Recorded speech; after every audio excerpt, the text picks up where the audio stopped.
যুদ্ধের সময় জীবন বাঁচাতে বাড়ির দরজায় আরবি লিখে রাখতেন এখানকার হিন্দু জমিদাররা, যা এখনও দেখা যায় এই নগর কসবায়।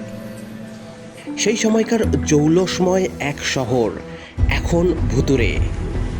প্রত্যেক ভবন যেন মৃত্যু ঝুঁকি নিয়ে দাঁড়িয়ে আছে। আগে কেমন ছিল আঙ্কেল? আগে তো সব এখানে জমিদার বাড়ি আসলো, জমিদারি স্টেট আসলো বহুত, সব এই নগর ভরা সব হিন্দু ছিল। ও মানে হিন্দুদের একটা বড়। শহরই ছিল। পরিষ্কার ছিল, আর এখানে টারচালা ঘর ছিল বড়, ও এইখানেই সেই যাত্রাপালা হইতো? যাত্রাপালা হইতো এখানে হইতো। এই জায়গায় করতো, এখানে বসে বসে দেখতো। কি এই যে খামের? খামের মানে ওই যে যেটা খামের। পিলার আর কি? না, পিলার না, গাছের খাম ছিল, কাঠের খাম।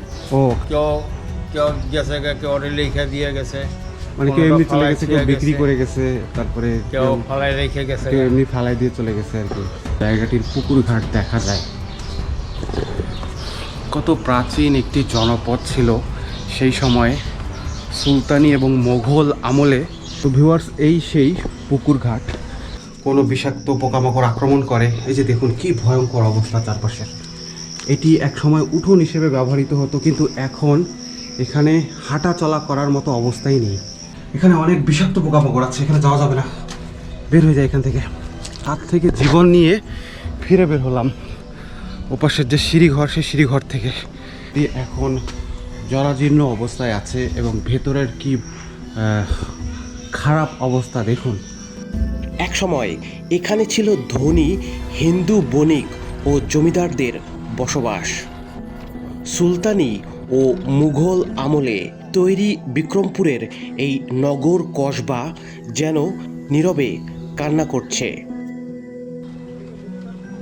বিক্রমপুর তথা মুন্সিগঞ্জের কোনো এক সকালে সবেমাত্র শহরের দোকানপাট খোলা শুরু হয়েছে, আর আমি রিকশায় করে রওনা দিলাম মুন্সিগঞ্জের ভেতর আরেক পুরনো এক শহরের উদ্দেশ্যে, যার নাম নগর কসবা। সেজন্য যেতে হবে মুন্সিগঞ্জের মীর কাদিম পৌরসভার রিকাবি বাজারের দিকে। ধলেশ্বরী নদীর উপর নির্মিত মুক্তারপুর ব্রিজটি দেখতে দেখতে এগিয়ে যাচ্ছি সেই পুরনো হারিয়ে যাওয়া শহরটির দিকে। প্রাচীনকালে এই মুন্সিগঞ্জ সবচেয়ে গুরুত্বপূর্ণ রাজনৈতিক কেন্দ্র ছিল। অঞ্চলটি খ্রিস্টীয় 10 শতকের শুরু থেকে 13 শতকের প্রথম পর্যন্ত পাল, চন্দ্র, বর্মন ও সেন রাজাদের রাজধানী ছিল। তবে বিক্রমপুর অধুনা মুন্সিগঞ্জ জনপদের বয়স আনুমানিক 5000 বছর আগের। আপনাদের একটি তথ্য দিয়ে রাখি, মিশরের জনৈক রাজার মমিতে যে মসৃণ নীল বস্ত্র আবিষ্কৃত হয়েছিল, ধারণা করা হয় সেটি এই বিক্রমপুরেই তৈরি হয়েছিল। তার মানে বোঝাই যাচ্ছে বিক্রমপুরের ইতিহাস কতটা প্রাচীন। তবে সুলতানি ও মুঘল আমলে এই নগর কসবার সূচনা ঘটে।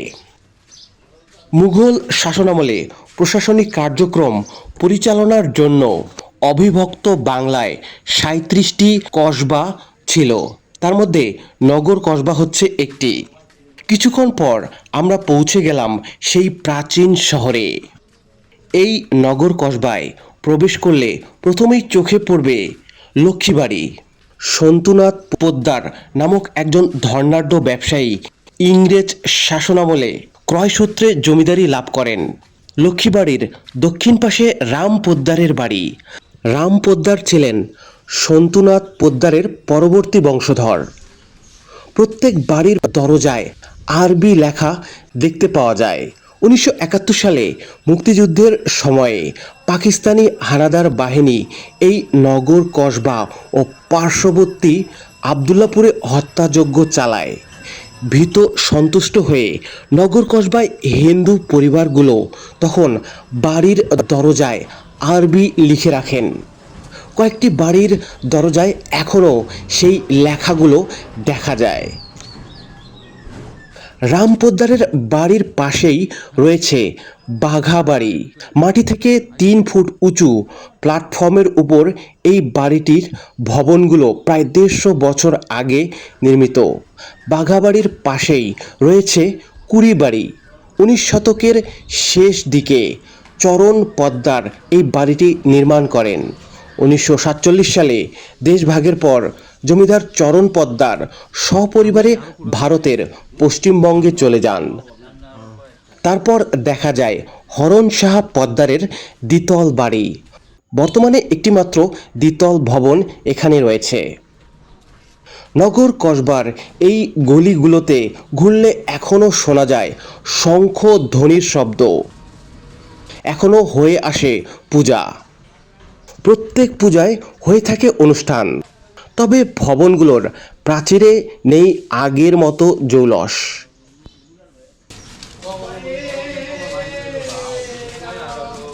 এখন প্রবেশ করছি নগর কসবার সবচেয়ে বড় বাড়ির ভেতর, যেটি হচ্ছে লক্ষ্মীবাড়ি। বাড়িটির সম্মুখভাগে পূর্ব, পশ্চিম ও দক্ষিণ দিকে 3টি ভবন এবং উত্তর দিকে রয়েছে একটি মন্দির। ভবন 3টি প্রজাদের কাছ থেকে খাজনা আদায় ও প্রশাসনিক কাজে ব্যবহৃত হতো। পাইক, পেয়াদা ও কর্মচারীদের থাকার ব্যবস্থা ছিল এই ভবনগুলোতে।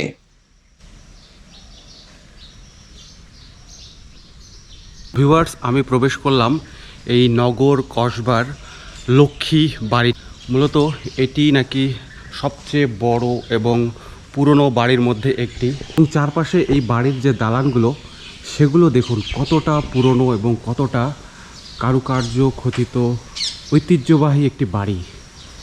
চারপাশে প্রাচীরগুলোতে নকশা দেখা যায়। এই যে দেখুন উপরে কতগুলো নকশা করা হয়েছে এই যে ভবনটিতে। এই যে এখানে একটি বারান্দা ছিল, এই বারান্দাটি এখন জরাজীর্ণ অবস্থায় আছে এবং ভেতরের কি খারাপ অবস্থা দেখুন। চারপাশে নোংরা আবর্জনায় ভরে গেছে। এই যে দেখুন এখানে নকশা দেখা যায়। খুব সম্ভবত এটি এই কাঠামো এবং এই নকশাগুলো দেখে বোঝা যায় যে এই ভবনটি হয়তোবা এই বাড়িটির মন্দির ছিল। এখন একেবারে বেহাল অবস্থা, অযত্ন অবহেলায় একেবারে ধ্বংস প্রায় অবস্থা হয়ে দাঁড়িয়েছে এই ভবনটির। উপরে এই কাঠগুলো দেখলেই বোঝা যায় যে যে কোনো সময় উপরের সিলিংগুলো ভেঙে পড়ে যেতে পারে। চারপাশেই খুবই নোংরা অবস্থা দেখা যাচ্ছে এখন। এপাশ থেকে একটি সিঁড়ি ছিল, সিঁড়িটি দেখলেই বোঝা যায় যে উপরে যাওয়ার পথ করা হয়েছিল সেই সময়। এখন প্রকৃতি এই সিঁড়িটিকে নিজের দখলে নিয়েছে। এই বাড়িটার নাম কি? লক্ষ্মীবাড়ি। লক্ষ্মীবাড়ি। এইটা কি ছিল? এই যে লক্ষ্মীর মন্দির ছিল। ও, এটা ছিল লক্ষ্মী মন্দির। তো সবচেয়ে বড় লক্ষ্মী মন্দির কি এই এলাকায় এটাই ছিল? আচ্ছা আচ্ছা। তো শেষ কবে পূজা হয়েছে এখানে? তা বলতে পারবো না। বলতে পারেন না? আপনি কতদিন থেকে এখানে আছেন? আমি অনেক বছর ছিলাম, বলতে গেলে মায়ের ছোট, মানে ছোটবেলা থেকে এখানে আছেন? জি। আগে কেমন ছিল ভবনগুলো, এই পুরো জায়গাটা কেমন ছিল? পরিষ্কার ছিল, আর এখানে টারচালা ঘর ছিল বড়। ও, এইখানেই সেই যাত্রাপালা হইতো? যাত্রাপালা হইতো এখানে হইতো? এই জায়গায় করতো, এখানে বসে বসে দেখতো। ও, তো সেই সময় কি দেখছিলেন যাত্রাপালা হওয়া? না না, ওইটা আমরা দেখি। সেই ঘরটা দেখছিলেন? হ্যাঁ, ঘরের চালের উপরে আমরা উঠছি, নামছি, কত কিছু উঠছি। এই জায়গাটাতে ছিল? এই যে এগুলো কি এই যে খামের? খামের মানে ওই যে যেটা খামের। পিলার আর কি? না, পিলার না, গাছের খাম ছিল, কাঠের খাম। ও, কাঠের ইয়া ছিল? কাঠের খাম ছিল, এখানে চকি ছিল। খাম বলে না, থাম বলে ওটাকে আর কি। হ্যাঁ, খুঁটি খুঁটি যেটা- খুঁটি। হ্যাঁ হ্যাঁ, খুঁটি ছিল আর কি। খুঁটি। তো এটা পুরা এই জায়গাটা জুড়ে ছিল ওই যে না? কিনারে ছিল, ওই কোনা ছিল, এইটি ছিল। এরপর তো সেই অনুষ্ঠান হইতে আপনারা দেখেন নাই? না। যাত্রাপালা দেখেন নাই, কিন্তু বাসাটার ঘরটা দেখছেন আর হ্যাঁ, কি? ঘর দেখছি। চৌচালা। এই সময় এখানে একটা চকি ছিল, চকি, এই চকির উপরে যাত্রাপালা করতে এরা। ও আচ্ছা আচ্ছা। তো এই পরিবারের যে জমিদাররা ছিল কবে নাগাদ গেল বলতে তা পারেন? বলতে পারবো দেখছিলেন তাদেরকে? না, তা দেখেন নাই? আর এখানে তো সবগুলোই এখন যে বাড়িগুলো, পুরাতন বাসাগুলো দেখা যায়, সবগুলোতেই তো জমিদাররা থাকতো, হ্যাঁ হ্যাঁ, তারপরে যে বণিকরা থাকতো, ব্যবসায়ীরা থাকতো। ব্যবসায়ীরা থাকতো। তো সবাই চলে গেল সেই যুদ্ধের আগে, হ্যাঁ। যুদ্ধের আগে চলে গেল। তো এই বাড়িগুলো তো আপনি যখন ছোটবেলা দেখছিলেন তখন তো এরকম ছিল না? না, আর পরিষ্কার ছিল, এগুলো ফিনিশিং ছিল, ফুলের নকশা মকশা এটা সব ফিনিশিং ছিল। এই তো ইদারিং পেরা দিতেছে। মানে এখন ব্যবহার হয় না বলে এরকম হ্যাঁ, অবস্থা হয়ে গেছে। ভিউয়ার্স, ভিতরে প্রবেশ করলে এই যে থাকার যে ঘর, সেই ভবনগুলো দেখা যায়। থাকার ঘরের যে ভবনগুলো কত বিশাল দ্বিতল ভবন, সেই সময় কত যত্ন সহকারে এই ভবনগুলো তৈরি করা হয়েছিল, কিন্তু একেবারে এখন জীর্ণ শীর্ণ অবস্থা পুরো বাড়িটির। তো এই পাশে নাকি পুকুর ঘাট আছে, চলুন দেখে আসি। সরু একটি গলি, এবং এই গলি দিয়ে এগিয়ে গেলেই সেই জায়গাটির পুকুর ঘাট দেখা যায়। কত প্রাচীন একটি জনপদ ছিল সেই সময়ে। সুলতানি এবং মোঘল আমলে এই নগর কসবার উৎপত্তি হয়েছিল। তারপর থেকে কালক্রমে এই ভবনগুলো তৈরি হতে থাকে এবং বর্তমানে এসে এই অবস্থায় হয়ে দাঁড়িয়েছে। তো ভিউয়ার্স, এই যে এপাশে সেই পুকুর ঘাটটি দেখা যায়। এখানে একটি গেট ছিল এবং এই গেট দিয়ে প্রবেশ করলেই সেই পুকুর ঘাট। তো ভিউয়ার্স, এই সেই পুকুর ঘাট, এবং এখানে এই ঘাটে আসলে অনেকগুলো সিঁড়ি দেখা যায়। সেই সিঁড়ি অনেক নিচ পর্যন্ত আছে, তবে পানি এখন ব্যবহারের অযোগ্য, একেবারে কালো হয়ে গেছে। তবে মাছ চাষ করা হয় দেখেই বোঝা যাচ্ছে। এবং এই সেই ঘাট, এই চারপাশের অবস্থা দেখে বোঝা যায় সেই সময় অনেক শান বাঁধানো একটি ঘাট ছিল এটি। এখন এটি ব্যবহার করা হয়, তবে সেই আগের যে রূপ ছিল এবং আগের যে অবস্থা ছিল সেই অবস্থাটি এখন নেই। পুরো পুকুরটিতে মোট দুটি ঘাট দেখা যায় বড়, এবং ওপাশে আরেকটি ছোট ঘাট আছে। এই পুকুর ঘাটটি চারপাশেই প্রাচীর ঘেরা ছিল। এই পাশ থেকে বের হওয়ার একটি প্রবেশ পথ দেখা যায়, এবং এই যে দেখুন এই প্রাচীরটি কত দূর পর্যন্ত ছিল। এই যে এখানে মাঝখানে এই প্রাচীরটি ভেঙে গেছে, ওই যে ওখানে সামনে এই প্রাচীরের কিছু ধ্বংসাবশেষ দেখা যায়। চলুন ভিউয়ার্স, এখন এই পুকুরঘাট থেকে বের হয়ে সামনে আরও কিছু ভবন আছে, সেই ভবনগুলোর দিকে যাব।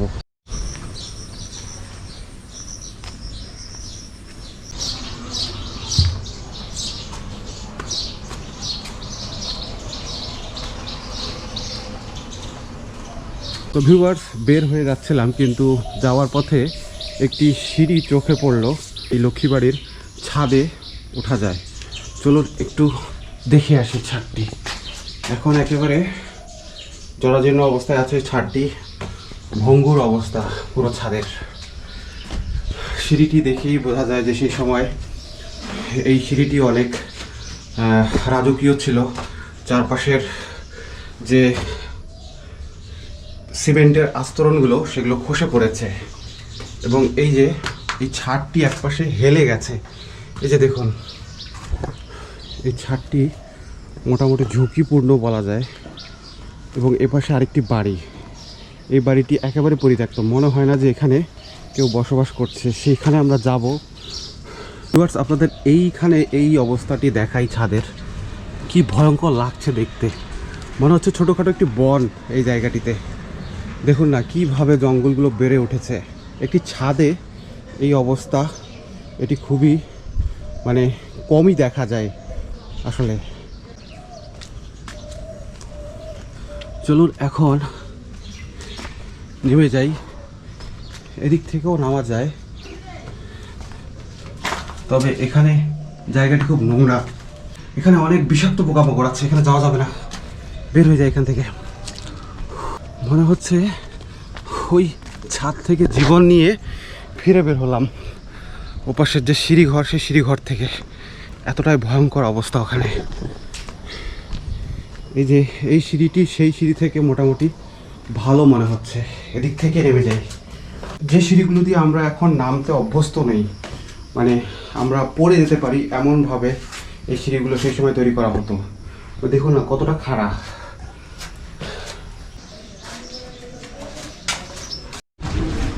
তো ভিউয়ার্স, এখানে আরেকটি বাড়ি দেখা যায়, চলুন ভিতরে প্রবেশ করি। এখানে লেখা আছে স্বর্ণ কুঠির মোহাম্মদ তমিজউদ্দিন নগর কসবা। চলুন ভিতরে প্রবেশ করে দেখি কি অবস্থা। তবে এটি একেবারে পরিত্যক্ত তা বোঝাই যাচ্ছে। এখানে লোকজন থাকে না, বাকিগুলোতে বসবাস করছেন কিন্তু এই জায়গাগুলোতে লোকজন বসবাস করেন না। এই যে দেখুন ভবন, প্রচুর পোকামাকড় চারপাশে। এখানে একটি সিঁড়ি আছে, সিঁড়ি দিয়ে উপরে ওঠা যায়, তবে খুবই সংকীর্ণ সিঁড়ি, আমি উঠবো না, কারণ উপরে অনেক বিষাক্ত জীব থাকতে পারে। এবং চারপাশের অবস্থা দেখুন, এই যে সামনে যে উঠোনটি, বিশেষ করে এই উঠোনটির অবস্থা দেখুন, মনে হচ্ছে এটা একটা ছোট জঙ্গল। তো এটি ছিল একটি ভবন এবং একটি বাড়ি, সেই বাড়ির উঠোন হচ্ছে এটি। এদিক থেকে প্রবেশ করা হতো। নির্মাণ উপকরণ হিসেবে ইট, চুন, সুরকি, গাব ও সুপারির কষ ব্যবহার করা হয়েছে। অসাধারণ সূক্ষ্ম কারুকার্য মণ্ডিত বাড়িগুলো একসময় অভিজাত নগরের পরিচয় বহন করছে। নান্দনিকভাবে নির্মিত প্রশস্ত বারান্দা দেখা যায় প্রত্যেক বাড়িতে। আছে অন্দরমহল, এখানকার দেয়ালের ইটে ইতিহাস আর ঐতিহ্যের শিখরের গল্প গেঁথে আছে। পুরাতন ভবনগুলো নতুনভাবে রক্ষণাবেক্ষণ করে রং করা হয়েছে। নগর কসবায় প্রাচীন ইন্দো ইউরোপীয় রীতিতে নির্মাণ করা হয়েছে কয়েকটি ভবন। তো ভিউয়ার্স, প্রবেশ করছি আরেকটি পরিত্যক্ত বাড়িতে। একটি ভবন দেখা যায় দ্বিতল, সেই দ্বিতল ভবনটি দেখে মনে হচ্ছে যে এখানে মানুষজন থাকে, কারণ এখানে বাতি জ্বলছে তালা মারা। কিন্তু এমন অবস্থা এই চারপাশের যে উঠানটির, সেটি দেখেই মনে হচ্ছে না যে এখানে মানুষজন প্রতিনিয়ত থাকছেন। তবে বাতি দেখে মনে হয় যে মানুষ থাকছেন, কিন্তু তালা মারা, সেই কারণে কাউকে পাচ্ছি না। ভেতরে প্রবেশ করে দেখি যে এই পাশে কি আছে। এই যে দেখুন, একেবারে ভগ্নপ্রায় অবস্থায় চারপাশে সব কিছু আছে। এখানে প্রবেশ করলে ভিতরে একটি উঠান দেখা যায়। সব বাড়িগুলো এমনভাবে ধ্বংসপ্রায় অবস্থায় আছে যে ভেতরে প্রবেশ করতেও ভয় লাগে যে কখন ভেঙে পড়ে, কখন কোনো বিষাক্ত পোকামাকড় আক্রমণ করে। এই যে দেখুন কি ভয়ঙ্কর অবস্থা চারপাশে। এটি একসময় উঠোন হিসেবে ব্যবহৃত হতো, কিন্তু এখন এখানে হাঁটা চলা করার মতো অবস্থাই নেই। এখানে একটি ছোট্ট ভবন দেখতে পাচ্ছি, হয়তো বা রান্নাঘর ছিল। এপাশে আরও ছোট ছোট অনেকগুলো ভবন, এটি হয়তো বা গোসলখানা ছিল। চলুন একটু হেঁটে আসি, ওপাশ থেকে দেখে আসি কি আছে। এই যে দেখুন, এপাশে গেট ছিল, প্রত্যেকটি বাড়ির পেছন দিকে গেট তৈরি করা হয়েছিল। এবং ওপাশে হয়তো পুকুর ঘাট ছিল, যেখানে আর যাওয়ার কোনো পথই নেই। দেখুন না কত ভয়ঙ্কর এবং কত নির্জন লাগছে এই জায়গাগুলো। মানে এই 71-এর সময় হিসাব কিতাব আচ্ছা আচ্ছা, বলতে পারেন। কেউ কেউ গেছে কেউ লেখা দিয়ে গেছে, মানে কেউ এমনি চলে গেছে, কেউ ফালাই বিক্রি গেছে, করে গেছে, তারপরে কেউ ফালাই রেখে গেছে। কেউ এমনি ফালাই দিয়ে চলে গেছে আর কি সেই সময়। তো আগে তো এগুলো সব খুব ভালো অবস্থায় ছিল, তাই না? আদাব আঙ্কেল, ভালো আছেন? আপনার বাসা কোথায়? আমি বুঝলি ও, আপনি এখানে কতদিন থেকে আছেন আঙ্কেল? এটা নগর কসবা তো, হ্যাঁ। সামনে বাড়ি আমার। তো এগুলো তো সব 150-200 বছর পুরাতন বাসা না? হ্যাঁ, আগে কেমন ছিল আঙ্কেল? আগে তো সব এখানে জমিদার বাড়ি আসছিল, জমিদারি স্টেট আসছিল বহুত। সব এই নগর ভরা সব হিন্দু ছিল। ও মানে হিন্দুদের একটা বড় বড়। শহরই ছিল। এখন চলে গেছে, কিছু আছে মিলা জিলা আসি আর কি আমরা। আচ্ছা আচ্ছা, পুরাতন বাড়ি যেগুলো আছে সেগুলো মানে কোনোটা মানুষ বসবাস করতেছে, কোনোটা এমনি পড়ে আছে। হ্যাঁ, আচ্ছা, তো এখানে কত দূর পর্যন্ত দেখা যায়? এটাই কুড়ি বাড়ি। এটা কুড়ি বাড়ি? হ্যাঁ, ঘুরতে দিবে? ওখানে মুসলমানে কিনছে দেওয়ান বাড়ি। ও, আগে ছিল এটা কুড়ি বাড়ি। এইটাই কুড়ি বাড়ি, এগুলি সব কুড়ি বাড়ি। প্রবেশ করলাম কুড়ি বাড়িতে। এর প্রবেশ মুখে শত বছরের প্রাচীন কাঠের তৈরি বিশাল দরজাটি এখনও সেকালের আভিজাত্যের সাক্ষ্য বহন করছে। জমিদার চারণ পোদ্দারের এই বাড়িটি দক্ষিণ পশ্চিম পাশে একতলা ভবন রয়েছে। এই বাড়িতে একসময় বিশাল আয়োজনে দুর্গাপূজা অনুষ্ঠিত হতো।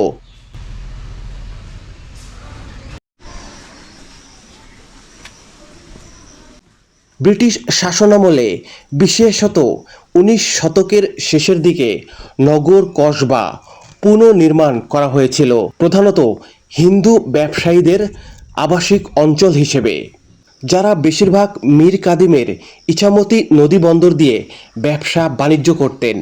1947 সালে বেশিরভাগ হিন্দু পরিবার কলকাতায় পাড়ি জমান।